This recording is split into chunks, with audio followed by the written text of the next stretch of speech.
Bonjour à tous, salut dans le hall.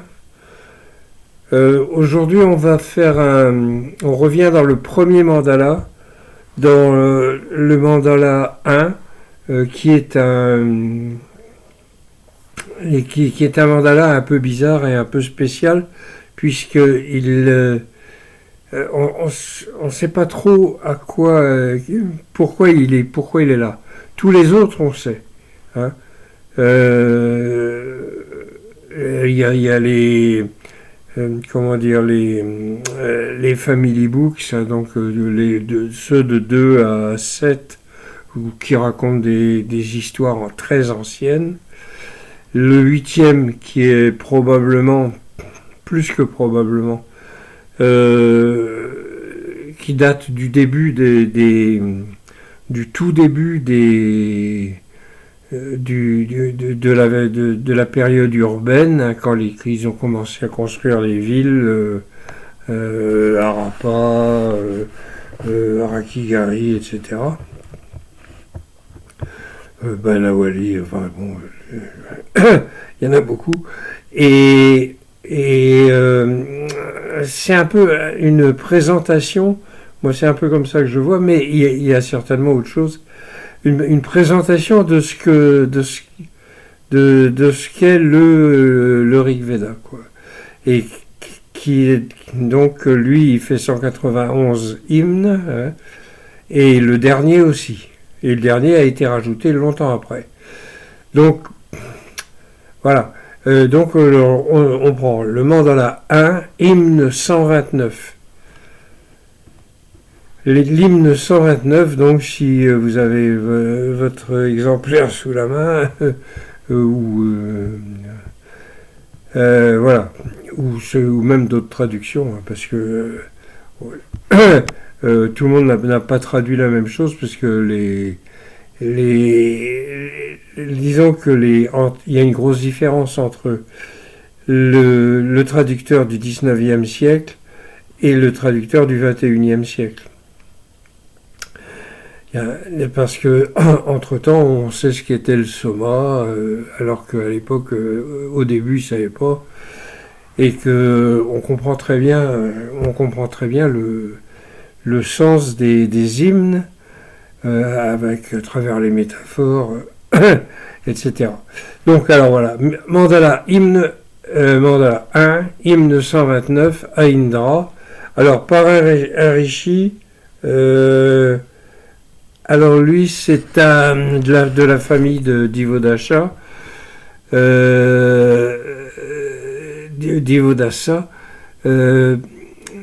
donc alors qui se réclame de Divodasa, puisque Divodasa était le grand-père de Sudasa, et Divodasa est connu pour avoir combattu les Dasyus,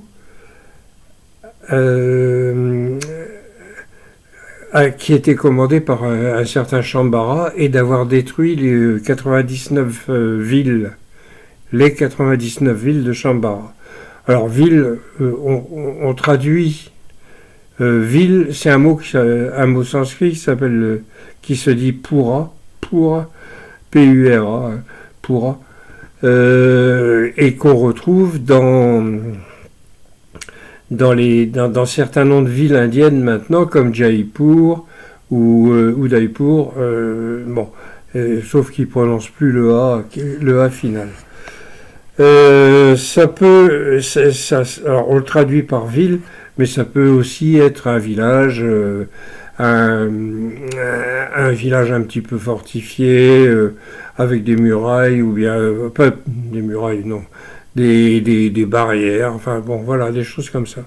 Ça peut être un endroit où les gens se retrouvent et puis se protègent contre les animaux sauvages, parce qu'il y en avait pas mal, et éventuellement contre des ennemis, parce que dans l'époque ancienne, avant la période urbaine, il y avait eu des combats, il y avait eu des combats, y compris entre Aryas, hein, entre védiques, entre les peuples védiques, dont la fameuse guerre des 10 rois, dont on reparlera un de ces jours. Donc, alors voilà, c'est un hymne à Indra par un certain Paruchepa Daivodasi, donc qui est de la famille de Divodasa. Et il y a 1, 2, 3, 4, 5, 6, 7, 8 mètres, 8 mètres, 8 métriques. Les mètres, hein, vous savez, c'est le nombre de pieds, c'est le... Voilà. Alors on y va. Le char que toi, ô Indra, dans le plaisir de la boisson énergétique, bien que lointain, ô rapide, approche-le. Ô irréprochable, que tu le conduises. Le char que tu le conduis.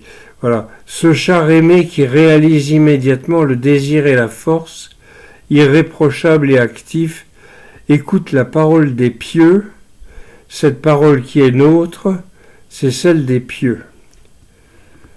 Bon, alors je le relis. Ce char que toi, ô Indra, dans le plaisir de la boisson énergétique, donc dans le plaisir du soma, hein, puisque la fameuse boisson énergétique, c'est le soma. Bien que lointain ou rapide, approche-le, ce char, donc ô irréprochable, que tu le conduis. Ce char aimé qui réalise immédiatement le désir et la force, irréprochable et actif, écoute la parole des pieux. Cette parole qui est nôtre, c'est celle des pieux. Bon, ben là, il n'y a pas grand-chose, hein. Sauf que j'aurais peut-être pas dû... voilà. Là, alors, attends, bah, ça y est. Là qui... Donc, qu'est-ce que tu fais, Hervé? Voilà. Bon, on passe au suivant. Oh, écoute, je reprends. Écoute, Indra, toi, dans la splendeur des combats, sois satisfait.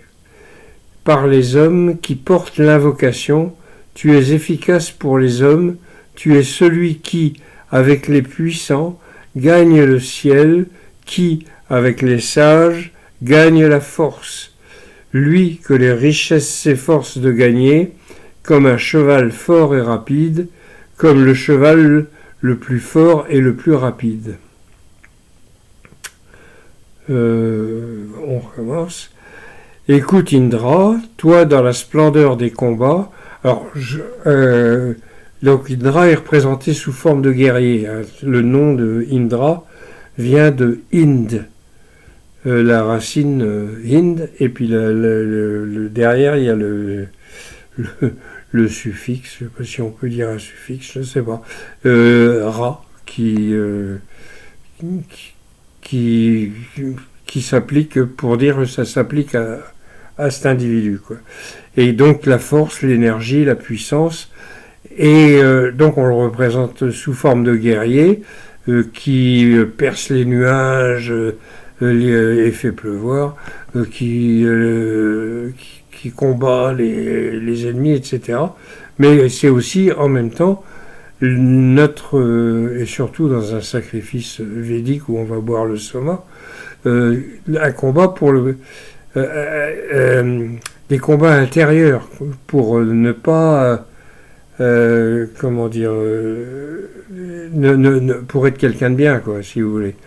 Hein, quand vous allez buvez le soma, si dans votre esprit vous êtes en train de magouiller des plans pour aller prendre le pouvoir ou vous enrichir, etc., ça risque de très mal se passer. Donc voilà, je vous dis, moi, c'est comme ça. Écoute Indra, toi dans la splendeur des combats, sois satisfait par les hommes qui portent l'invocation. Tu es efficace pour les hommes, tu es celui qui avec les puissants gagne le ciel, qui avec les sages gagne la force, lui que les riches s'efforcent de gagner, Ah oui, les riches, j'avais dit richesse tout à l'heure. Lui que les riches s'efforcent de gagner, comme un cheval fort et rapide, comme le cheval le plus fort et le plus rapide. Alors les riches, on va voir. Hein. Hop, hop, hop. Ceux qui connaissent le Brahman, oui, oui, bon. Ceux qui ont déjà eu l'expérience, ceux qui connaissent le Brahman, bon ben voilà.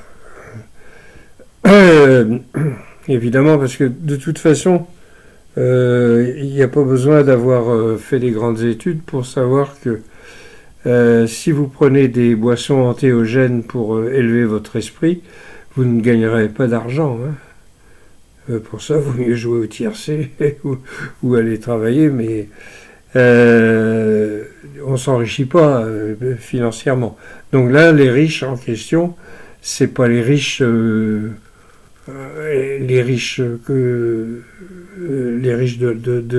ce peuple-là, c'est ceux qui sont passés. Mais c'est comme ça, c'est des métaphores à longueur de temps, donc on essaye de comprendre. Toi qui as accompli des choses merveilleuses, fais gonfler la peau qui fertilise, tu écartes les armes qui nuisent aux forces du mortel, tu écartes le mortel, ô Indra. Ô Indra, je chante avec toi, pour le ciel et Rudra, lumineux en lui-même, pour Mitra et Varuna, je chante un hymne célèbre, un hymne célèbre. Bon, toi qui accomplis des choses merveilleuses, fais gonfler la peau qui fertilise. Alors, je vais voir ce que c'est. La peau qui fertilise, j'ai une note alors là.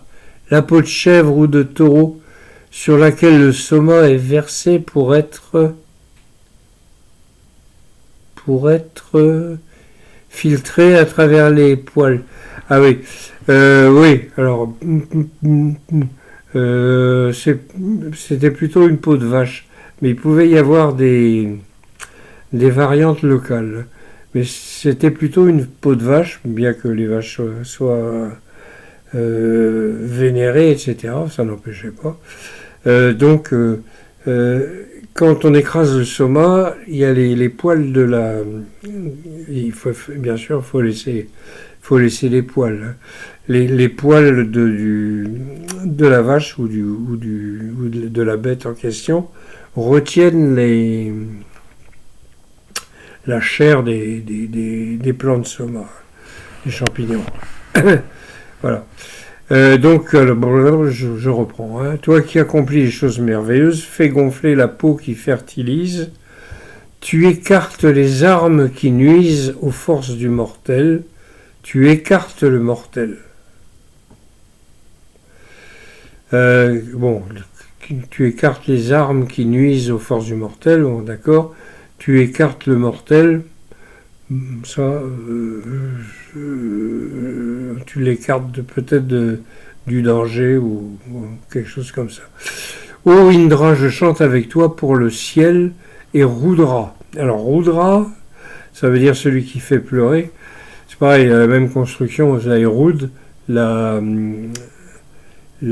racine là, qui, comme Indra, Ind, qui signifiait force. Là, c'est Rud, ça veut dire pleurer ou faire pleurer. Donc c'est celui qui fait pleurer, Rudra, et c'est celui qui deviendra Shiva après. Hein, dès que la période védique va commencer à se terminer et que Shiva apparaît, c'est le même. Hein, c'est le même, mais alors Shiva, ça veut dire le bienveillant. Alors l'autre, il fait pleurer, mais son autre nom, il fait pleurer, mais en même temps, il est bienveillant, donc il fait pleurer tous les démons et tout ce qui gêne pour obtenir les richesses spirituelles, c'est-à-dire l'illumination et la grande expérience avec le Brahman. Donc voilà. Ô Indra, je chante avec toi pour le ciel et Rudra, lumineux en lui-même. Ben oui. Pour Mitra et Varuna, je chante un hymne célèbre, un hymne célèbre. Mitra et Varuna, ils vont toujours ensemble. Mitra, ça veut dire ami, et Varuna, c'est ce qui entoure. Souvent, on dit le ciel ou l'océan, plutôt l'océan, mais moi, je n'aime pas trop ce dieu-là, ça me gêne. Mais celui-là, alors pourquoi? Parce qu'il a été vénéré par les sanskritistes du 19e siècle qui considéraient que Varuna était le roi des dieux. Je ne sais pas pourquoi. Hein. Ils s'étaient mis ça dans la tête et ils le faisaient passer avant Indra. Il n'y a pas de hiérarchie dans les dieux, évidemment, puisque tous les dieux ne sont que des aspects du Brahman. Hein. Donc, il n'y a pas de hiérarchie, il n'y a pas de roi, il n'y a pas de chef, mais on les qualifie souvent de rois. Indra peut être qualifié de roi, Varuna aussi, Rudra aussi, Vayu aussi, et plein d'autres. Donc, alors, je chante un hymne célèbre, très bien. Nous souhaitons qu'Indra, l'ami aimé de tous, soit nôtre, pour qu'il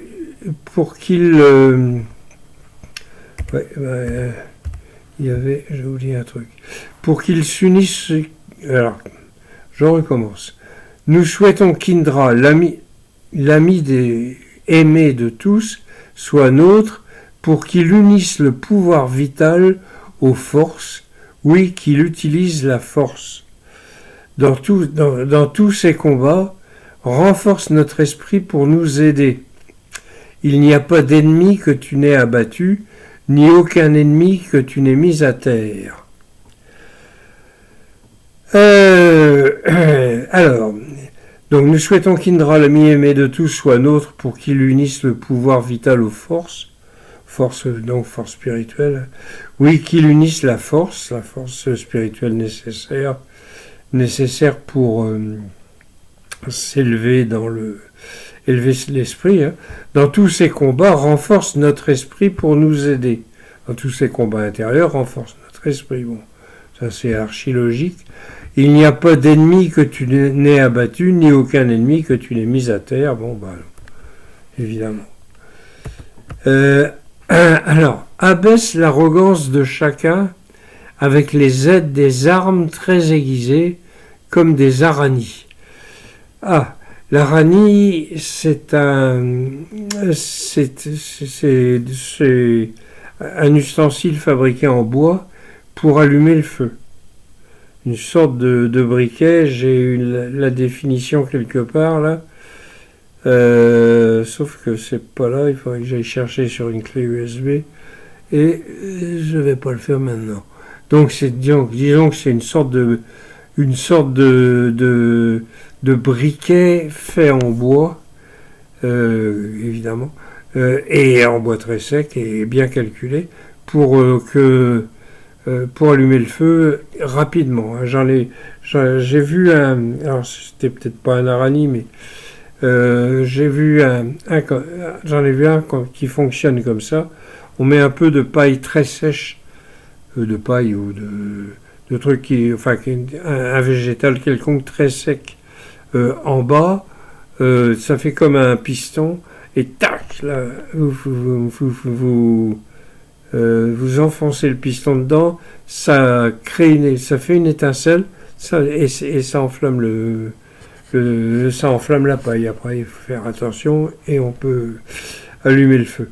Et ça va très vite, hein, beaucoup plus vite qu'en frottant comme ça, on voit faire ça de temps en temps dans les reconstitutions.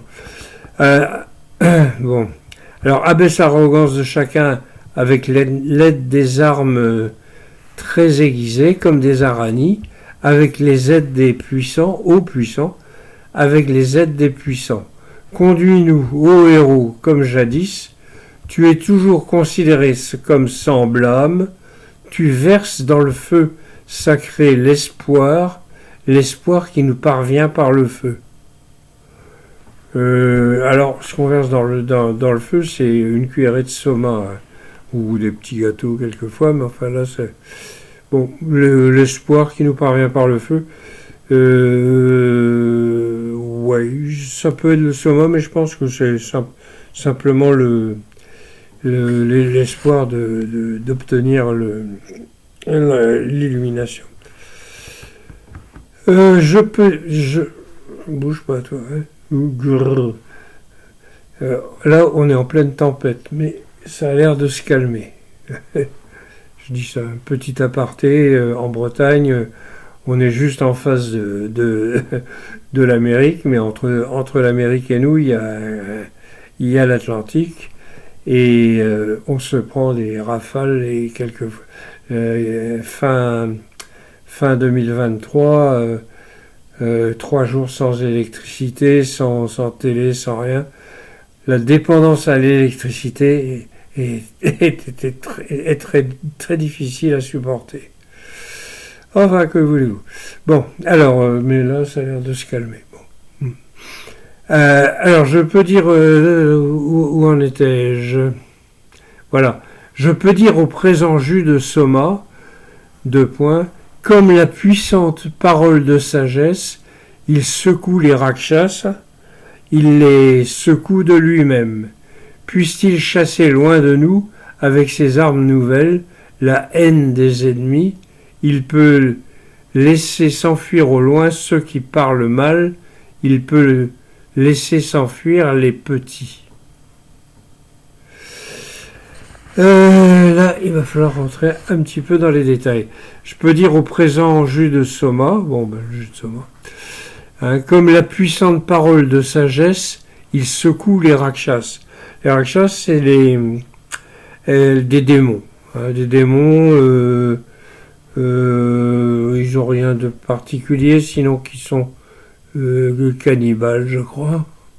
Les démons intérieurs qui nous empêchent d'atteindre l'illumination, oui, évidemment, couillon. Mais donc c'est aussi représenté sous forme de démons cannibales. Pas tout le temps peut-être, mais une fois de temps en temps. Il les secoue de lui-même, puisse-t-il chasser loin de nous, avec ses armes mortelles, la haine des ennemis. C'est simple. Il peut laisser s'enfuir au loin ceux qui parlent mal, il peut laisser s'enfuir les petits. Alors les petits, c'est quoi? Ça veut dire que c'est péjoratif. Bon. C'est un terme péjoratif. Par des pensées sacrificielles, nous pouvons obtenir les richesses. Ô riches, de bonnes énergies, d'agréables richesses, de bonnes énergies existantes, celui qui est en colère se rassasie lui-même avec les éloges. Alors, ici, j'ai intérêt à faire ça. Ben non, voilà, c'était l'inverse. Je reprends, alors, voilà. Donc, par des pensées sacrificielles, nous pouvons obtenir les richesses. Aux riches, de bonnes énergies, d'agréables richesses, de bonnes énergies existantes. Celui qui est en colère se rassasie lui-même avec les éloges et de la bonne nourriture. La bonne nourriture, c'est le savoir. C'est Indra le sage avec nos invocations inspirées qui effectue un sacrifice avec nos invocations inspirées. Bon, là, ça va. Pour votre bien et le nôtre, Indra vient lui-même avec des aides et des armes pour chasser les mauvais esprits, pour détruire les mauvais esprits. L'arme que les démons dévoreurs, les rakshas dont je vous parlais là tout à l'heure, l'arme que les démons dévoreurs ont jetée sur nous les détruira. Blessés, l'arme ardente jetée par les haineux ne doit pas grandir. Voilà. Donc, pour le bien et pour le nôtre, Indra vient de lui-même avec des aides et des armes pour chasser les mauvais esprits, pour détruire les mauvais esprits. L'arme que les démons dévoreurs ont jeté sur nous les détruits. Blessé, l'arme ardente jetée par les haineux ne doit pas grandir, ne doit pas grandir. Bon ben là, c'est archi simple. Avec des richesses... pardon. J'enlève ma main devant la bouche. C'est plus simple. Avec des richesses en abondance, toi Indra, viens vers nous. Viens par un chemin dégagé, viens par un chemin libéré des démons. Unis-toi à nous quand nous sommes au loin. Unis-toi à nous quand nous sommes à la maison. Protège-nous avec ton aide, de près comme de loin. Protège-nous toujours avec ton aide. Alors, avec des richesses en abondance, donc richesses spirituelles, toi Indra, viens vers nous, viens par un chemin dégagé, viens par un chemin libéré des démons. Et toujours pareil, les démons intérieurs. Unis-toi à nous quand nous sommes au loin, unis-toi à nous quand nous sommes à la maison, donc tout le temps. Protège-nous avec ton aide, de près comme de loin, protège-nous toujours avec ton aide. Bon ben là, c'est simple. Tu es à nous, Indra, avec tes richesses suprêmes. Va, toi le surpuissant, pour nous protéger comme Mitra dans la protection. Toi le plus puissant, toi qui aides, toi l'immortel, protège le char, blesse un autre, mais pas nous avec une pierre de fronde, tue avec une pierre de fronde. Tu es à nous, Indra, avec tes richesses suprêmes. Va, toi le surpuissant, pour nous protéger comme Mitra. Donc comme Mitra, ça veut dire ami, je vous l'ai dit tout à l'heure peut-être, dans la protection. Ô toi le plus puissant, toi qui aides, toi l'immortel, protège le char. Le char, dont je vous ai dit, ça représente l'esprit. L'esprit, parce que l'esprit vif, hein, parce que là, il parle du char d'Indra, c'est des chars avec des roues à rayons, et à l'époque, c'était une arme redoutable, ça permettait aux archers d'aller alors il y avait un gars qui conduisait, puis il y en avait un autre qui avait son arc, et ils allaient foncer sur les ennemis, tirer toutes les flèches qu'ils pouvaient rapidement, et ils repartaient. Et puis ils allaient refaire le plein de flèches, et hop, ils recommençaient. Donc il fallait que ce soit très maniable et très rapide. Et donc c'est pour ça que ça représente l'esprit. Voilà. Blesse un autre, mais pas nous, avec une pierre de fronde. Tue avec une pierre de fronde. Ah, bon. D'habitude, Indra, il a soit la foudre comme arme, soit un arc. Là aussi, il a aussi une fronde. Hein, comme David et Goliath. Voilà. Toc. Et puis le dernier. Protège-nous des blessures, ô Indra, toi qui es bien célébré, toujours. Alors je recommence. Protège-nous des blessures, ô Indra, toi qui es bien célébré, toujours protecteur généreux, Dieu qui tue les mauvais esprits existants, toi qui tues les mauvais démons impies, ô excellent, tu es le père tueur de démons qui conquiert les hommes, ô excellent, tu conquiers les hommes. Ah, bon, là, oui, là, c'est relativement simple. Protège-nous des blessures. Ouais, peut-être les deux, hein, j'en sais rien. Ô Indra, toi qui es bien célébré, toujours protecteur généreux, Dieu qui tue les mauvais esprits existants, toi qui tues les mauvais démons impies, ô excellent, tu es le Père, tueur de démons qui conquiert les hommes, ô excellent, tu conquiers les hommes. Donc ça peut, comme tout, hein, ça peut s'appliquer à l'extérieur comme à l'intérieur. Bon, et quand on est dans un sacrifice où le but est de l'élévation spirituelle, c'est évidemment les mauvais démons, etc. c'est interne. Voilà. Donc voilà, cet hymne-là est terminé. C'était l'hymne 129, adressé à Indra. Que dire de plus? Rien d'autre. Donc, vous pouvez aller sur mon site qui s'appelle rigveda.blog. Rigveda.blog, vous le trouverez, et là vous allez trouver tout plein de trucs à lire. Je crois on doit être pas loin de 300 articles. 300 articles qui parlent alors du Rigveda en lui-même, mais aussi de la civilisation qui allait avec, des villes, des rapports avec les autres civilisations. Il y a pas mal de choses à lire. Il y a pas mal il y a de quoi lire. Voilà. Rigveda.blog. Et puis donc le Rigveda, vous pourrez le trouver partout. Et si vous êtes fauché, vous me contactez. On verra ce qu'on peut faire.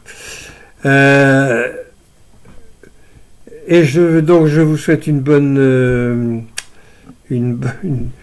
journée, une bonne soirée, je sais pas. Et plein de bonnes choses en tout cas, et pas de tempête. Et je vous dis à la prochaine fois. Donc, et ça se dit en breton Kenachenta. Kenao Kenachenta.